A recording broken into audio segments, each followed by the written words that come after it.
Investor Connect podcast program. This is Hall T. Martin. I'm the host of the show, in which we interview angel investors, venture capital, private equity, family offices, and many other investor groups for startups and growth companies.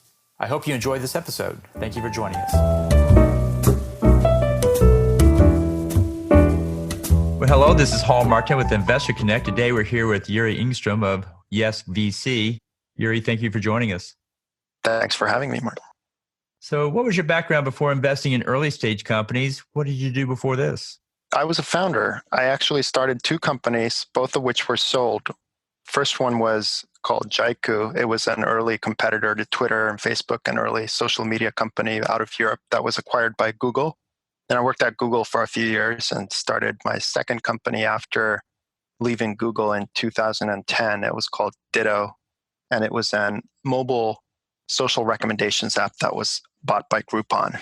And so I entered the venture capital scene as a serial founder with a few exits underneath my belt and being able to sort of apply those experiences in helping other founders. That sounds like a great experience. So what excites you right now? Well, we've got a small seed stage fund. This Yes VC it's about a year and a half old now. And we've made, I think, 14 or actually about to close our 15th investment so far. And so the things that we get excited by are what we call movements, social movements. And it's been the things that over the past few years, my partner, Caterina Fake, who co-founded Flickr and Hunch and was early with companies like Kickstarter, Etsy, Blue Bottle Coffee. The best outcomes from our kind of joint investing and also the companies, if you think back to those of you who remember companies like Flickr or my companies, they're very community-driven companies. And the nice thing about that, if you have a small fund and you come in early stages, if you have a company that's really, whose growth is driven by deeply engaged community of users, it also means that they grow by word of mouth rather than having to plow a lot of equity financing into purchasing ads from Instagram or Pinterest or Facebook in order to acquire new users. So we look for companies that are movements and that grow by word of mouth. Well, that's great. So what's your advice for people investing in those startups? What do you tell them to think about before they write that check? It's an interesting question. The essential question I think that we ask ourselves is this a movement? Can we see that early signs of what's already, a lot of people, a lot of founders will talk about creating communities. And we actually look for founders that are serving an existing community. So I'll give an example. When Etsy started, there already was a community of crafters, people who were Etsy. For those of you who know, I'm sure most people here know of Etsy. It's a publicly traded company now, but it is a marketplace for crafts. So handmade goods, in contrast to, let's say, an eBay, which is where you can buy all kinds of used stuff. And early on, I remember a bunch of the VCs that looked at the deal were like, what? This is just a bunch of chicks knitting, right? It didn't make sense really from a traditional venture capital perspective. But then if you thought about it, exactly, that's exactly what it was. It was a bunch of mostly ladies knitting and exchanging their goods, but they were lacking a marketplace. So what we see happening in these best outcomes is that there's a business that emerges as a platform enabling a small community to scale up and become massive worldwide. If you think about Kickstarter with crowdfunding, similar story, right? It's basically a brand now synonymous with crowdfunding. But early on, again, started from something very small where you had a small dedicated group of people who really believed that this should be an alternative way to finance, frankly, mostly movies early on, independent film. But when you have this symbiotic relationship where you can build a business that's profitable and that can grow really big, that is also aligned with the interests of this, basically turning a small community into a massive global movement that is after some kind of social change. That's really where we thrive. And some of our investments out of this fund now, it's a new fund, but I'll highlight things like, let's say, HipCamp, for instance, which is almost like an Airbnb for camping, right? It has those same kinds of dynamics at play, right? Where you instantly kind of fall in love with the idea because you realize that it's something that is better for the world and it also works as a business. So at what point do you decide that Etsy was a movement? What was the turning point that said, yeah, this is going to be a true movement, not just a interesting, quirky model that looks unique, but will it be big? What was the deciding factor there? I think for an early stage investor, you have to just kind of trust your gut, right? So, like in that case, Caterina wrote that early angel check into the company and then ended up being the chairman of the company almost for, I think, almost 9 or 10 years until the IPO. You basically, what we think about, here's what we look at. Like when we ask, is this a movement? One of the things that tends to be shared by these companies very early on already is that they also have some kind of an enemy. So for an Etsy, it was big box retail, things like Walmart. For a Kickstarter, it was things like Hollywood, right? The monopolization of financing of creative projects by, let's say, a few large movie studios in Hollywood, right?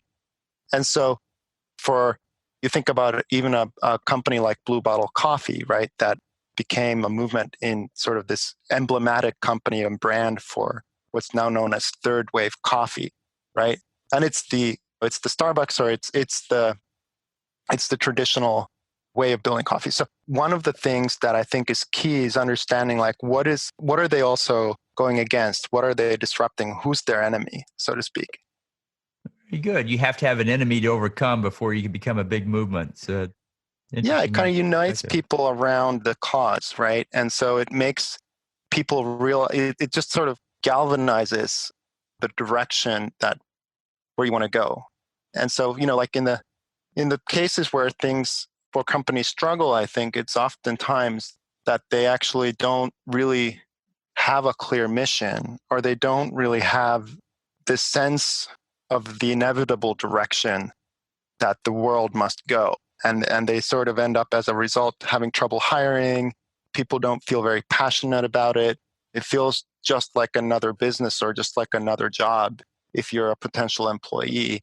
Whereas these companies that have this very strong sense of a mission, they end up having a much more successful time hiring talent and also building a customer base that really identifies with them. Well, great. So I guess that's your advice for people running startups is to identify your mission and to build a potential movement around it. What else do you tell them to do? Well, one key thing for us actually is also when we think about an early stage founder, it's normally their first time as entrepreneurs. And a lot of founders start companies together with someone. And already early on, like let's say I've been investing as an angel since now for over 10 years. And you look behind and at the companies that I've funded and realized at one point that, wow, there's this thing that tends to happen fairly frequently, which is that when you have two or more co-founders, if inevitably something happens in the company that causes friction between them, and that it's a fairly common reason why companies fail is that you end up having co-founder difficulties. And so I started using this document. There's actually a book, an old book from, I think, the 1980s that Caterina once brought up to my desk from her library called The Partnership Charter. And I ended up it's basically this idea that when you go into a partnership with someone, let's say your co-founder, it's almost like a pre-marriage counseling contract. It's legally non-binding, but you create this piece of paper where you actually, and I adapted it to tech companies and tech founders, where you have certain events that they don't all occur with every company, but there's a high likelihood that you'll have at least one of them come up during the lifespan of your company. And there are things like, oh, we get an acquisition offer and one of the founders wants to sell, but the other one doesn't. Or the company is 4 weeks from running out of money and you need to make hard decisions about yourself. Are you going to stop paying yourself a salary? Hopefully you've already done that, but are you going to let some people go? What are you going to do?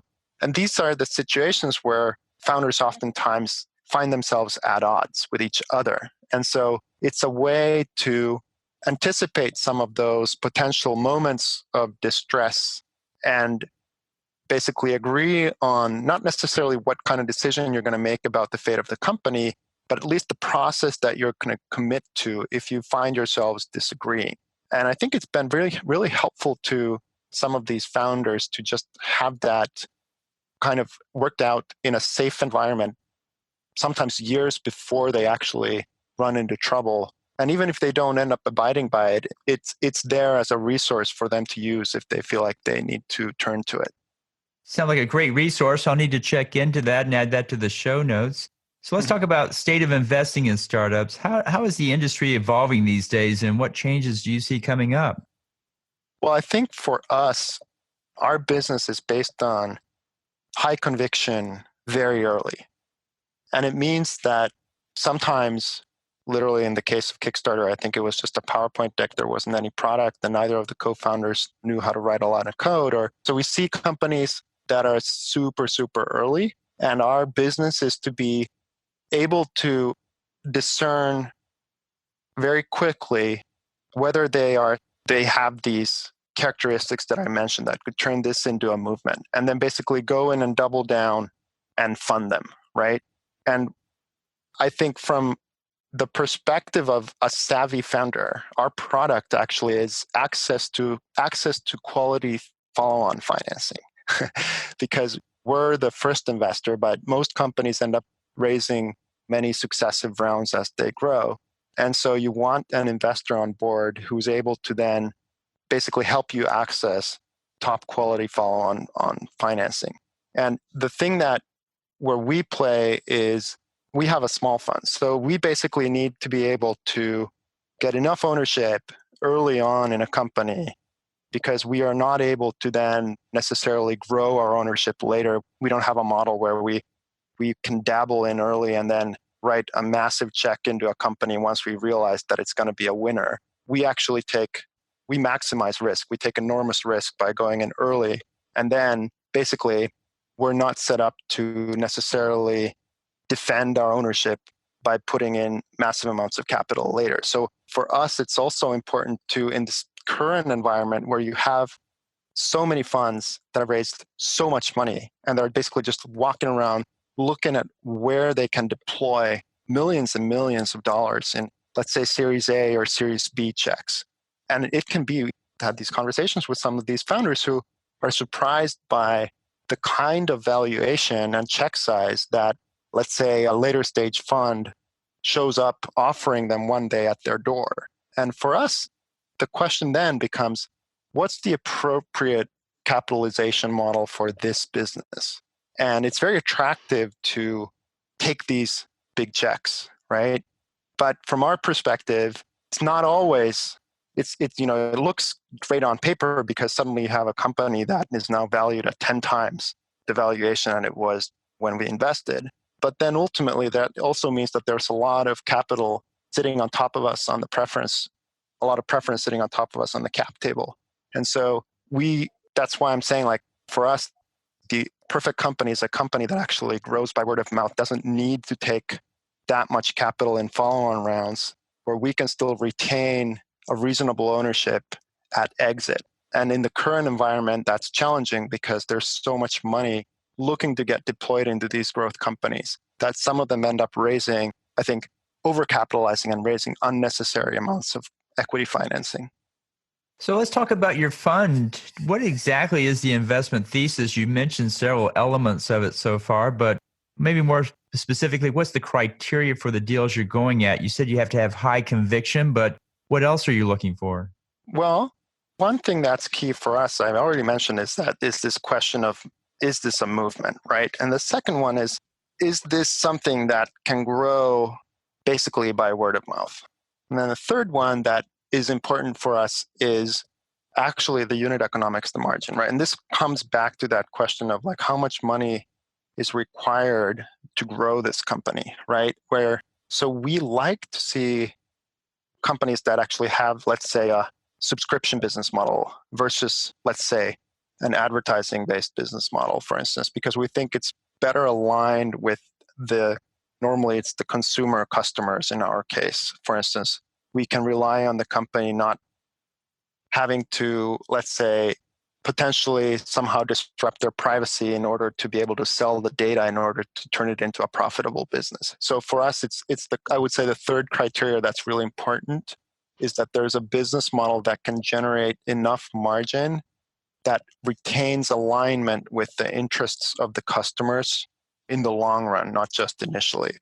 And a lot of companies end up raising equity financing and then subsidizing their business with that financing in different ways and sort of masking the fact that even though they're growing very quickly, there may not be a model that provides these kinds of sustainable unit economics that are still aligned with the interests of the end customer and that end up in trouble later on. So, that's just something that for the founders out there, I would emphasize is you might be able to fudge your way for a while if you're a successful fundraiser, but ultimately the chickens come home to roost, and it's important to do the hard work of developing a business model that retains that alignment as you grow through the different phases of the company.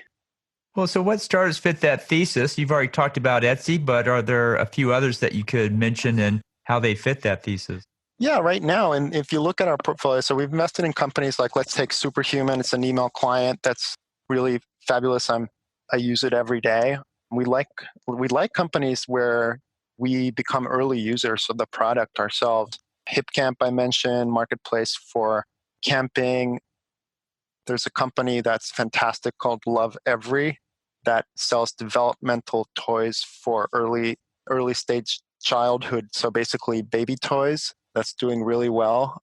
One of my favorite companies, a company called Public Goods that sells these sustainable household products, doing really well, strong growth. So if you look at the through line here, you see, us playing in different fields like direct to consumer goods, or we're investors in Orchid, or CryptoKitties. So we've done things in crypto. So you don't see us focusing on a specific sector. We're investors in Spell, which is a SaaS platform, kind of like a machine learning in the cloud, almost like a Heroku for machine learning, if you will. But the thing that unites all of them is this idea of them serving a movement or something that could potentially grow into a movement, right? And so that's really kind of what distinguishes us as a fund. So in today's market, what do you think the big challenges that startups face? Is it regulatory? Is it the market? Is it technical? Or is it just getting that movement to a tripping point to click upwards?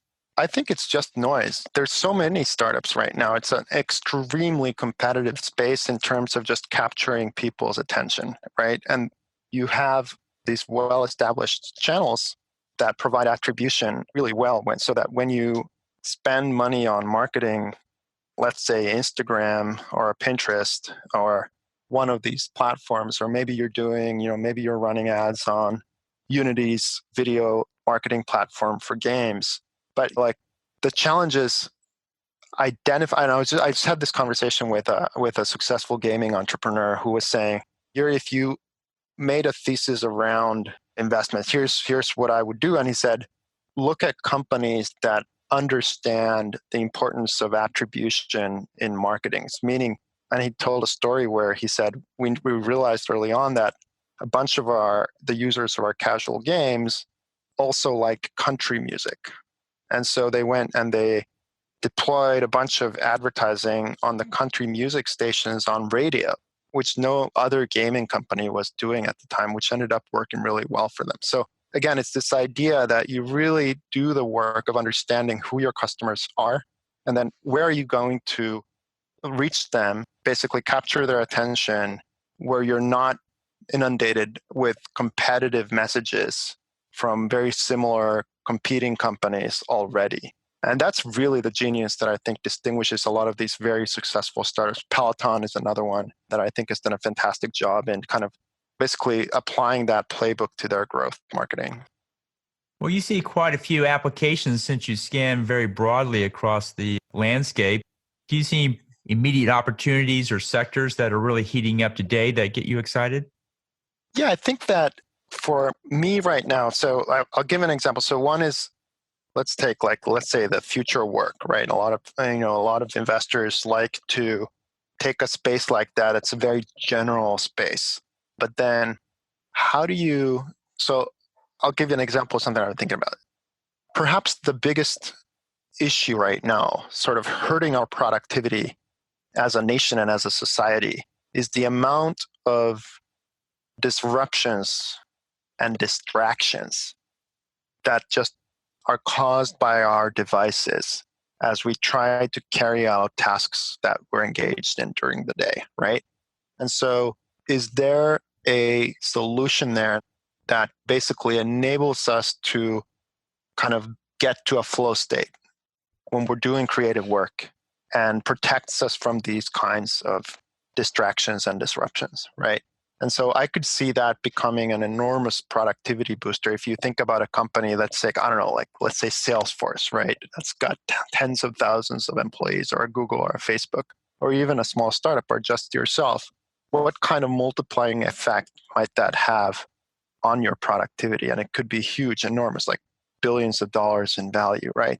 And then I go and I think like, okay, well, how can you turn that into something that fits our investing thesis as an app? Maybe you'd build an app that basically helps you combine something like a meditation app that we're seeing with something like Calm or say Headspace, but applies it to productivity, for instance. So basically the way we look at things is like we identify something we think is a pain in society or like on a general scale, like a massive problem. And then we think about it from the bottom up and think, we seek out, we look on social media, we look on Reddit, we find conversations where people are already discussing these problems and coming up with creative solutions. Oftentimes, that's how we end up making our best investments, is that we basically have a sensitivity to some problem, and then we start looking for the founder or the entrepreneur out there. And if we hit it at just the right moment, we can be the first institutional investor just as they're starting out, and maybe they just have a germ cell of a product, and we get to be among the first users, and we see the potential and we can fund it. Well, that's the exciting part to be with early stage companies, is to be an early user, early adopter of a product that makes it all the way, goes all the distance. So it's always cool. So in the last few minutes that we have here, what else should we cover that we haven't? Well, I think that one thing that I would note is that if you're a founder or you're an angel investor, I didn't really realize, although I founded several companies myself and raised financing from venture capital firms and even ended up selling those companies, I hadn't realized how important it is as a founder to understand the business model of your investor. So I'll give you an example. So a few years back, we invested as angels in a company. And then 2 years later, founder calls us up, says, look, got great news for you. Are you sitting down? Fantastic news. There's going to be an exit, and you're going to make 5x your investment. Now, as an angel, I felt that was a success, right? I've just 5x'd my money in 2 years or whatever, 2.5, 3 years. But as a fund manager, that very same conversation to me would have felt like a failure. Because if my fund, let's say my fund is $50 million. If I've invested $1 million and I make that back 5x, that's only $5 million. I've still got $45 million left before I even make my fund back 1x to my investors. So actually, I'm in the business of looking at outsized returns. That's basically going to return I'll be out of business if my fund doesn't return at least 3x, right? So if I've got a $50 million fund, that means I need to return $150 million to my investors within the 10-year lifespan of that fund, right? And so each time I deploy a $1 million check into an early stage company, I don't know, let's say that the post-money valuation is $10 million, so I buy 10% of that company. It means that 10%, $1 million investment at $10 million post, basically, if there's one company in a 20-company portfolio that actually generates return, it tends to be, it's one or two companies that statistically are the winners that actually end up returning a fund. That means that $1 million investment basically has to return $150 million for it to 3x my fund, right? And so I'm in the business of looking for these outsized returns that can get really, really big. If you think about it, on a $10 million post-money valuation, 150x that, it's got to sell at $1.5 billion, and that's assuming zero dilution. So more likely for a fund like us, it means we're probably going to dilute maybe to half of our original ownership, $3 billion exit, right? And so it means that it's a very thin slice of all of the companies out there that actually have the potential to ever grow that big.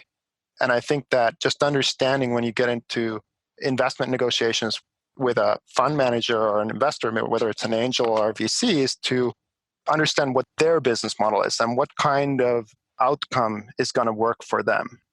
Well, that's a good point. It's always important to understand who you're working with because their business model becomes your business model if you take their funding. So that's a good advice. So how best for listeners to get back in touch with you? Thanks. The best way to get in touch with me is either on Twitter. I'm at Jyri, at JYRI, or just emailing us. We can be reached at partners@yes.vc. Great. I'll add those to the show notes. I want to thank you for joining us today and hope to have you back for a follow-up soon. Thanks. It's great. Investor Connect helps investors interested in startup funding. In this podcast series, experienced investors share their experience and advice. You can learn more at investorconnect.org.